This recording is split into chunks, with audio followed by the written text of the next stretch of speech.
वो पैदा हुआ ताकत, विरासत और तकदीर के बीच। 18 सितंबर 1954 को कराची, पाकिस्तान में मीर मुर्तजा भुट्टो ने इस दुनिया में कदम रखा। एक ऐसी दुनिया जो एक दिन उनके परिवार के नाम भुट्टो के इर्द गिर्द घूमेगी। वो पाकिस्तान के करिश्माई प्रधानमंत्री जुल्फिकार अली भुट्टो और बेगम नुसरत भुट्टो के बड़े बेटे थे। राजनीति उनके लिए कोई चुनाव नहीं थी, वो तो उनका जन्मसिद्ध अधिकार था। बचपन से ही मुर्तजा अपनी समझदारी, पढ़ने की आदत और गहराई वाले स्वभाव के लिए जाने जाते थे। उनके भीतर अपने पिता की शख्सियत और मां की दृढ़ता दोनों झलकती थीं। लेकिन जब 1979 में जनरल जियाउल हक ने जुल्फिकार अली भुट्टो की सरकार गिराई और उन्हें फांसी दे दी, मुर्तजा की जिंदगी हमेशा के लिए बदल गई। वो उस वक्त विदेश में पढ़ाई कर रहे थे जब उन्हें अपने पिता की फांसी की खबर मिली।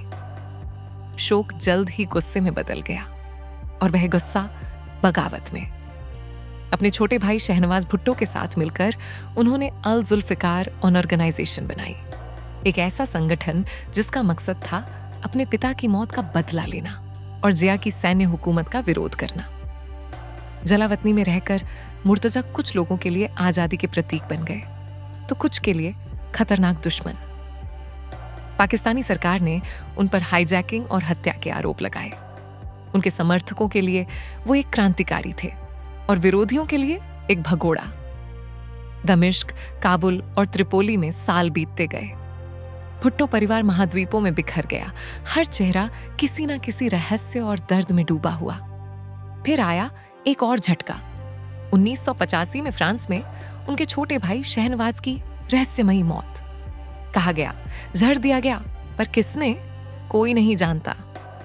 मुर्तजा फिर टूट गए जब 1988 में पाकिस्तान में लोकतंत्र लौटा और उनकी बहन बेनजीर भुट्टो प्रधानमंत्री बनी तो लगा कि शायद अब परिवार एक हो जाएगा। लेकिन राजनीति ने फिर दीवार खड़ी कर दी। मुर्तजा ने बेनजीर के पति आसिफ अली जरदारी पर भ्रष्टाचार के आरोप लगाए। उन्होंने कहा कि भुट्टो का नाम अब जनता की सेवा के लिए नहीं बल्कि निजी फायदे के लिए इस्तेमाल हो रहा है। उन्होंने अपनी अलग पार्टी बनाई, पीपीपी, शहीद भुट्टो। अब भाई और बहन दोनों एक दूसरे के राजनीतिक दुश्मन बन चुके थे। 1993 में मुर्तजा पाकिस्तान लौटे। उन्होंने कहा कि अब वो लड़ाई सिस्टम के अंदर रहकर लड़ेंगे। लेकिन उनकी वापसी से कराची की सियासत में तनाव बढ़ गया। उनकी हर चाल, हर रैली, हर बयान सब पर नजर रखी जाने लगी। फिर आया वो मनहूस रात 20 सितंबर 1996। कराची के क्लिफ्टन इलाके में उनके घर के बाहर उनकी गाड़ी को पुलिस ने रोका। कुछ ही पलों में गोलियों की आवाजें गूंज उठीं। मुर्तजा भुट्टो और उनके 6 साथी वहीं ढेर हो गए। उनकी पत्नी गिनवा और बहन बेनजीर, दोनों ने इसे राजनीतिक साजिश बताया। कई लोगों ने कहा आदेश उसी सिस्टम के अंदर से आया जिसे वो बदलना चाहते थे। उनकी मौत आज भी पाकिस्तान की सबसे बड़ी अनसुलझी गुत्थियों में से एक है। जब उनका जनाजा घड़ी खुदाबख्श लाया गया, पिता की कब्र के पास हजारों लोग रो रहे थे। भुट्टो परिवार की विरासत ने एक और जान ले ली थी। मुर्तजा सिर्फ 42 साल के थे। किसी के लिए वो हीरो थे, एक ऐसा आदमी जो झुका नहीं। किसी के लिए वो बागजी जो सत्ता की सच्चाइयों को नहीं समझ पाया।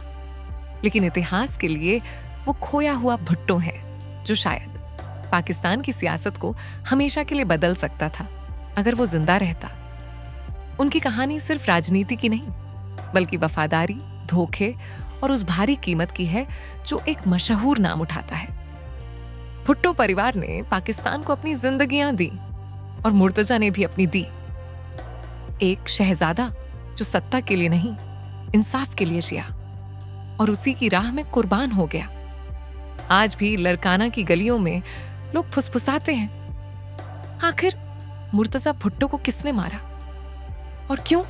आप देख रहे थे डॉक्यूमेंट्री मुर्तजा भुट्टो, भूला हुआ वारिस, जिसे तैयार किया है शहजाद लशारी ने। ये वीडियो पेश किया गया ऑनलाइन सिंध की तरफ से।